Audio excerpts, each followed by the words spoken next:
The year was 1764. The northern hills of Cumberland lay heavy under a veil of gray fog, stone cottages swallowed by the mist, and fields that whispered of an older England now rotting at the roots. Among those cold hills stood the Christian family estate, cracked and crumbling, its once proud walls gnawed by time. The blood inside those walls carried a noble name, but nobility can't feed the hungry. Fletcher Christian was born into that contradiction, bred for privilege, but raised in the shadow of loss. His father gone before the boy could speak. His mother, desperate to preserve the family's dignity, taught her sons to carry pride like armor. But pride is a cruel inheritance when the cupboards echo hollow. The Christians were no longer gentry, just ghosts dressed in yesterday's glory. Fletcher's eyes were restless from the start. He studied the stars, read of distant seas, and spent nights staring at the dark horizon as if the ocean itself called his name. There was something inside him, a hunger not for bread, but for escape. The villagers said he was touched by fate, or by madness. Perhaps both. They say family blood carries more than just names. It carries burdens, tempers, and the quiet violence of those who came before.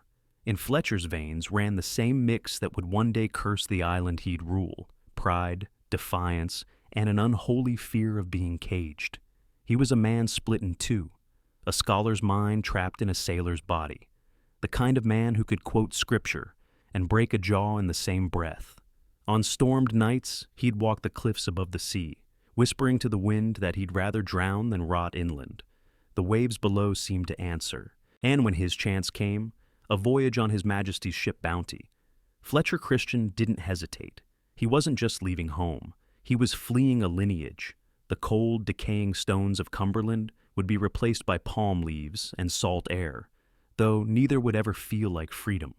Every tragedy begins with a yearning, and his began here, on this fog-drenched land where bloodlines crumble and pride breeds desperation. From these same ruins, another kind of story would one day grow. The story of isolation, domination, and generational curse. Before the island, before the mutiny, before the legend, there was a boy standing on the edge of England, staring into the abyss and mistaking it for salvation. Where are you watching from tonight? If stories of haunted bloodlines and buried sins call to you the way they called to Fletcher Christian, make sure you subscribe. There's more to this descent, and the sea hasn't yet finished whispering his name. The year was 1787. London's river was a graveyard of ships, masts jutting up through the fog like bones. Among them waited the HMS Bounty, her hull slick with rain, her sails furled tight against the gray. Men spoke her name like a warning, a small vessel with a grand mission, to sail halfway across the world and bring back the breadfruit of Tahiti. To most, it was a job. To Fletcher Christian, it was deliverance. He came aboard with quiet resolve, boots wet, heart pounding. Standing at the bow was his superior, Captain William Bligh, a man carved from the old stone of the empire. Where Christian carried dreams, Bligh carried order. Where Christian saw beauty in the horizon, Bligh saw inefficiency. They were opposites, yet bound together by the same hunger for control. At first, there was peace, the kind that only comes before a storm. The men sang, the ropes hummed in the wind, and Christian found comfort in the rhythm of the sea. But weeks turned to months, and salt began to burn away all pretense of civility. The captain's orders grew sharper, his punishments colder. Bligh saw disobedience in every tired glance. Christian saw tyranny in every word. On long nights the lanterns swung and creaked, their glow painting both men in amber and shadow. Christian wrote in his journal, "There is no cruelty like command." He had once admired Bligh, even loved him as a mentor. But love, twisted by pride and isolation, curdled into resentment. The crew began to whisper, the food rotted, the water grew foul, the men's backs bent under the lash, and yet the ocean offered no end. In that suffocating wooden coffin, Bligh's authority became obsession, and Christian's silence became rebellion. Two wills locked in a slow, invisible war. By the time the Bounty reached the Pacific, something had shifted deep inside Fletcher. His eyes had grown harder, his voice lower. The boy who left Cumberland seeking freedom now found himself chained again, not by blood this time, but by command. The ocean was endless, but the ship, The ship was a prison, and prisons have only two exits: submission or mutiny. Every voyage has its breaking point, that quiet hour when obedience dies and something darker takes its place. For the men of the Bounty, that hour was coming fast. Out here, under the gray weight of the sky, even loyalty starts to rot. The year was 1788, and the HMS Bounty finally drifted into the soft cradle of Tahiti, a place that shimmered like a fever dream. After endless months of salt, lash, and hunger, the crew stepped ashore as if waking from death itself. Here, the air was heavy with fruit and perfume, the sea warm enough to forgive every sin. The island glowed, green hills, golden light, and faces untouched by the cruelty of empire. To men broken by command, it felt like heaven. For Fletcher Christian, it was more than that. It was revelation. The fog of Cumberland and the tyranny of Bligh seemed to dissolve in the heat. He walked barefoot on black sand and breathed as though for the first time. The island didn't just offer rest, it offered freedom and a kind of dangerous forgiveness. That's where he met her, Mutiny, a Tahitian woman whose laughter cut through the sound of waves. Her eyes held no fear of rank or uniform. She spoke to him like he was human, not officer. And in that simple kindness, something inside him broke open. They spoke through gestures and glances, the way the heart learns another's rhythm long before the tongue finds words. But paradise has teeth. The longer the Bounty lingered, the more its crew began to shed discipline like dead skin. Duty rotted under the island sun. Men traded their uniforms for tattoos, their prayers for pleasure. They built huts, grew roots, took lovers. And with every passing day, the thought of returning to England felt like being buried alive. Christian's heart grew divided again, the same fracture that haunted him since childhood.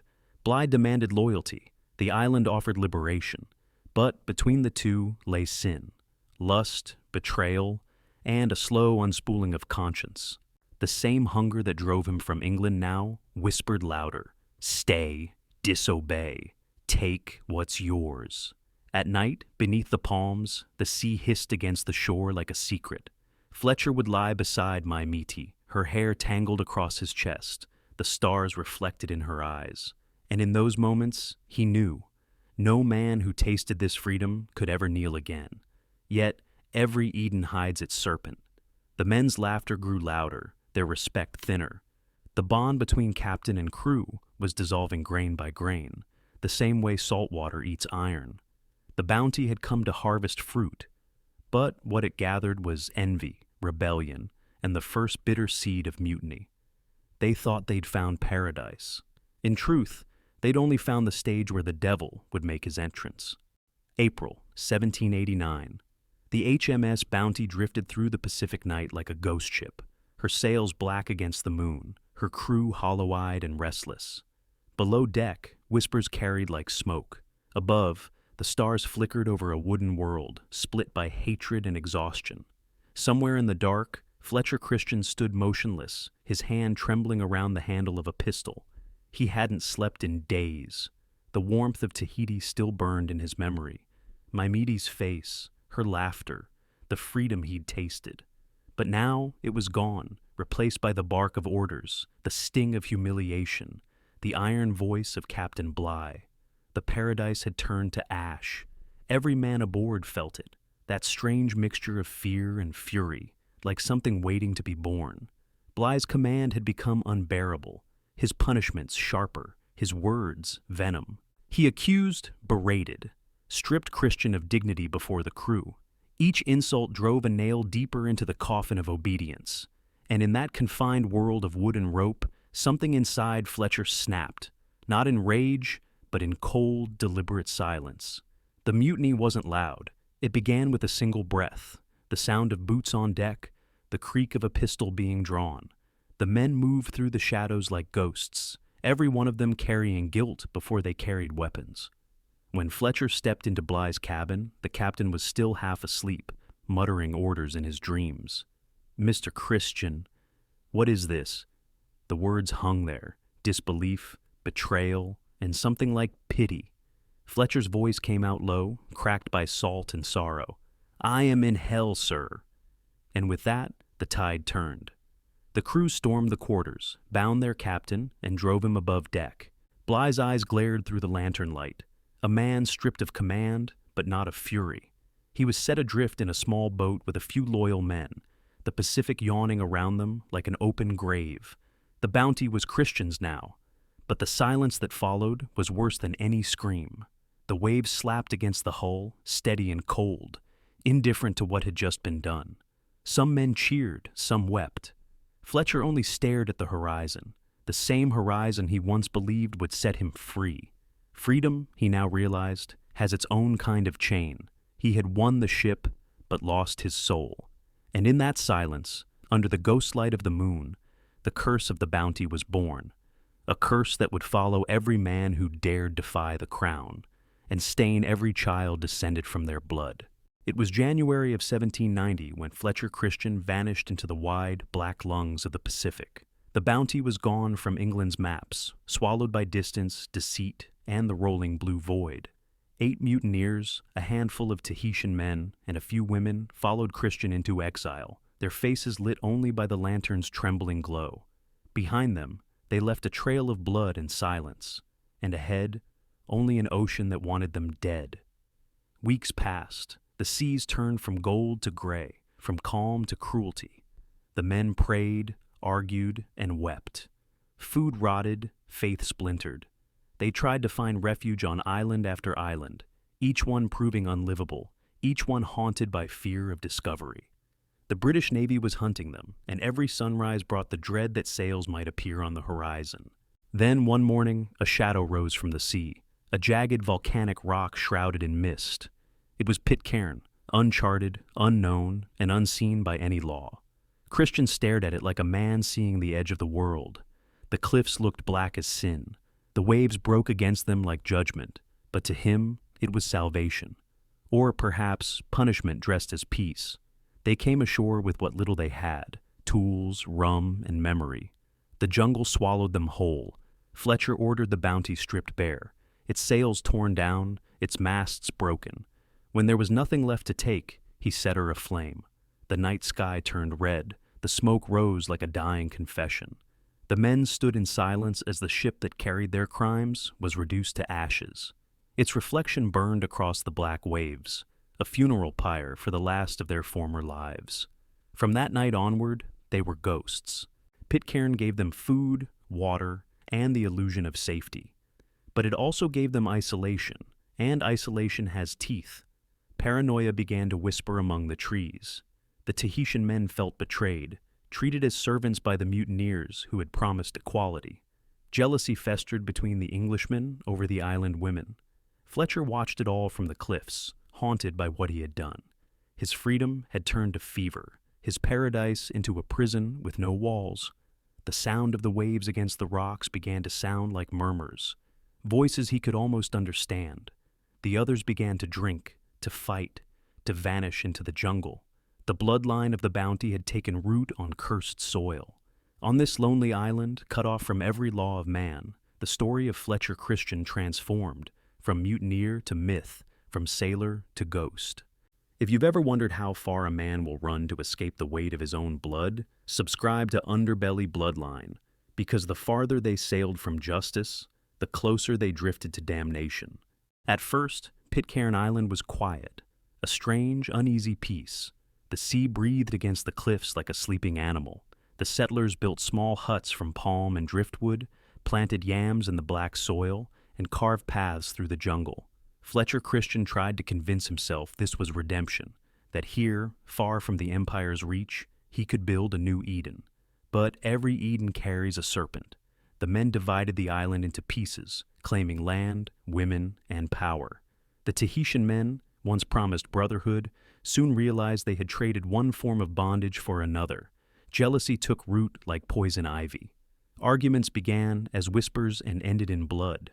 Rum, brewed from the island's roots, became their sacrament. The bottle passed from hand to hand, and with each drink, old wounds reopened. Christian's followers began to turn on each other. The same men who once trusted him with their lives now cursed his name in the night. The island, so small it could be crossed in an hour, began to feel endless in its silence. Fletcher watched it all from the cliffs, the wind tearing through his hair, the ocean below roaring like judgment. He'd wanted freedom, but what he'd built was a cage, a community strangled by pride and paranoia. The children ran barefoot through the mud, their laughter fading beneath the shouts of drunken men. The women, Tahitian and English alike, wept behind the huts as the sound of musket fire cracked through the rain. The jungle pressed closer each day, vines swallowing fences, storms tearing through roofs. At night, the rain carried voices, the ghostly echoes of those burned with the bounty. Fletcher would sit awake, listening, haunted by the same question that had followed him since England. Was it freedom he wanted, or simply the power to destroy? By then, he had stopped speaking of the future. His journal fell silent. His face, once bright with conviction, had turned hollow. The men grew restless, violent. One by one, they disappeared into the dark. Bodies never found, graves never marked. Pitcairn had become what every outlaw settlement eventually becomes, a mirror of the sins it tried to escape. The women bore children of mixed blood, half English, half Tahitian, born into a world where faith had died, and violence had become law. The ocean that once promised deliverance now frightened them all. It whispered at night, repeating the one truth Fletcher Christian could no longer deny, that the curse was not on the island. It was in the blood. By 1793, Pitcairn Island had turned into a wound that would not close. The rains came harder that year, washing red soil into the sea. The air was thick with decay, of crops, of trust, of men. The huts that once echoed with laughter now carried only whispers and screams. The dream of paradise had rotted into something biblical, a punishment disguised as freedom. Fletcher Christian moved through it like a ghost. His hair had grown long, his face thin, his eyes sunken with regret. The man who once commanded a ship now wandered the cliffs, speaking to the wind like a penitent sinner. The others said he was losing his mind. Maybe he was. But then again, maybe madness was the only sane response to the island's silence. Betrayal had settled among the settlers like smoke. The Tahitian men, long mistreated and lied to, had begun to rise against their English masters. Hatred flared in the dark, sharpened by rum and revenge. One morning, the island erupted. Muskets fired, blades flashed. Men fell screaming into the mud. No one could tell who started it, but by nightfall, the soil drank its fill. Some said Fletcher tried to stop it, stepping between the rage and the blood, his voice drowned by thunder and rain. Others swore he joined the fighting, pistol in hand, determined to defend what little remained of his illusion of order. But what happened next was never clear. In one account, a Tahitian aimed his musket and fired, and Fletcher dropped where he stood, a single shot through the heart. In another, he vanished into the jungle, taking his own life rather than be hunted by the men he had doomed. His body was never found, only the faint echo of gunfire fading into the storm. The island fell silent again, not with peace, but with exhaustion. The remaining men buried their dead where the waves could not reach, and in that dirt, the blood of mutineers and islanders mingled until no one could tell where one ended and the other began. But Fletcher Christian did not stay buried. His name lingered, spoken in fear by those who survived, whispered in reverence by those who came later. Half hero, half ghost, a man who fled one tyranny only to become the architect of another. They say on nights when the wind claws at the cliffs, you can still hear him, pacing the edge of the island he damned, whispering to the sea that once promised him freedom. The year is somewhere in the void between centuries. The world beyond the waves has long forgotten the bounty, but on Pitcairn Island, her bones still breathe, rusted nails, a splintered beam, and stories whispered into the salt wind. From that ruin came a new generation, the children of Mutiny, born beneath the shadow of their father's sins. They were half English, half Tahitian, neither and both. Their eyes carried two worlds, but their feet had never touched another shore. The island was their cradle, their cage, their church.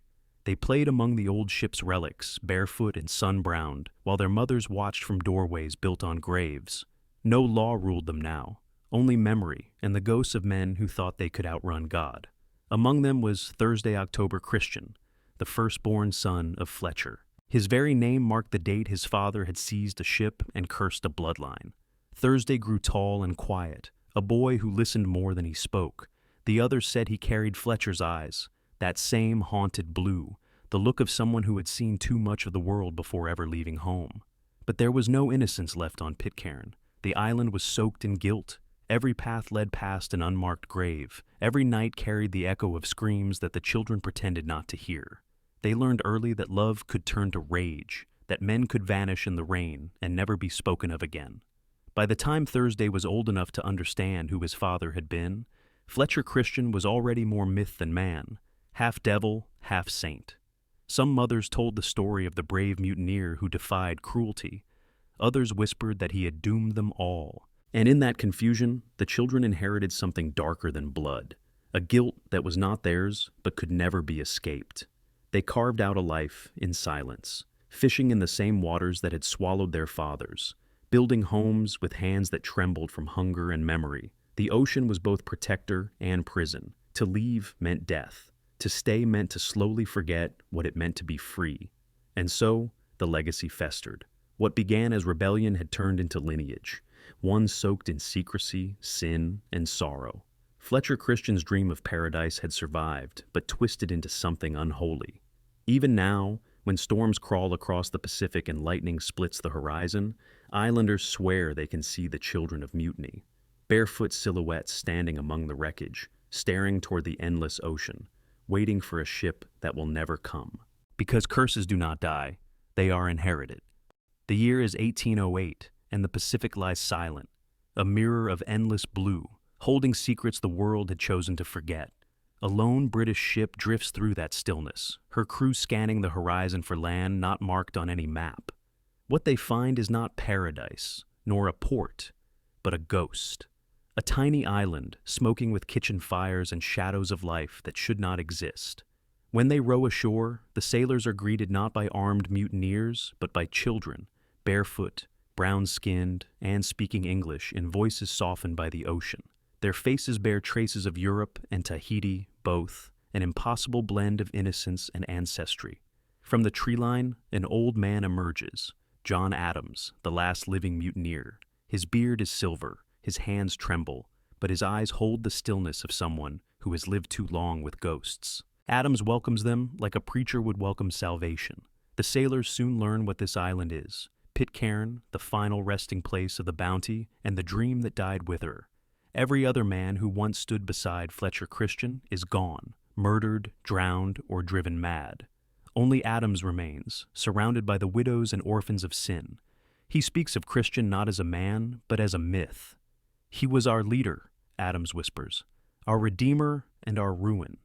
To the children, Fletcher Christian is both God and ghost, the man who brought their fathers here, and the curse that keeps them bound to it.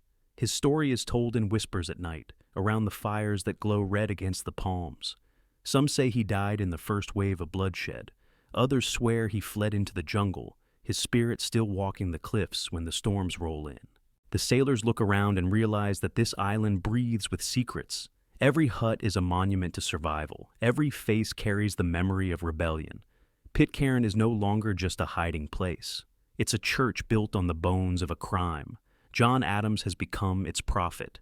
He reads from a Bible found in the wreckage, preaching forgiveness to the children of men who never knew peace. He tells them the story of Fletcher Christian as scripture, the man who defied cruelty, sought freedom, and paid with his soul. But under that peace, there's still a hum, the kind of quiet that only comes after violence. The sailors leave the island with food, water, and stories they'll never forget. Behind them, the smoke of Pitcairn drifts into the horizon, a signal not of survival, but of remembrance. A ghost island found again. And somewhere in the hush between wind and wave, the name Christian still lingers, not as a man, but as a warning. There is a kind of silence that does not comfort, the silence that comes after too many years of the same story being told. On Pitcairn Island, that silence has weight. It hangs between the cliffs and the sea, thick as the humidity, ancient as guilt. The mutiny is long past, the Bounty a memory dissolved into coral, but the bloodline of its men still walks the narrow paths, faces familiar, names repeated, history looping on itself. Generations have passed, yet the island remains frozen in lineage, the same surnames carved into weathered graves, Christian, Young, Adams, Quintal, echoing through time like ghosts refusing to rest. The children born here are not just descendants of sailors and Tahitians. They are the living offspring of rebellion, isolation, and survival. There are no crowds here, no cities to disappear into. Just 30, maybe 40 souls, bound by ocean and ancestry. On nights when the wind moans across the cliffs, it's said you can still hear a man's voice in the distance, whispering commands or prayers or apologies. Some say it's the sea remembering Fletcher Christian, the man who wanted freedom and found damnation instead. His blood still runs in the veins of the islanders, pale eyes and dark faces, accents twisted through centuries of solitude. They till the same earth, fish the same waters, and raise children in homes built from the remnants of their own myth. The line between legend and life has long vanished. But the curse of isolation has its own gravity. When the world forgets you, the blood turns inward. Families intermarry, generations fold back upon themselves, and the echoes of that first sin, the mutiny, the murder, the exile, begin to reappear in quieter, more human ways. Whispers of abuse, power clutched too tightly, love born of proximity, not choice. In the 21st century, when outsiders came again, they didn't find a paradise reborn. They found a lineage haunted by its own origins, the crimes of the fathers rewritten into the blood of their children. Fletcher Christian's dream of freedom had hardened into confinement, the island a floating relic of man's arrogance, still paying for his rebellion more than 2 centuries later. And so, the story comes full circle. A mutiny that began in the heart of the British Empire ends on a rock the world forgot. A family born of fire and ocean, left to wrestle with the sins that never left them. Every wave that breaks on Pitcairn's shore still carries his name, Christian, like a curse, like a prayer. Because some bloodlines are not just remembered, they are endured. This is Underbelly Bloodline, where history bleeds into myth and paradise is never what it seems. If you can still hear the sea tonight, tell me, where are you watching from? And remember to subscribe. Our journey into the world's forgotten bloodlines continues.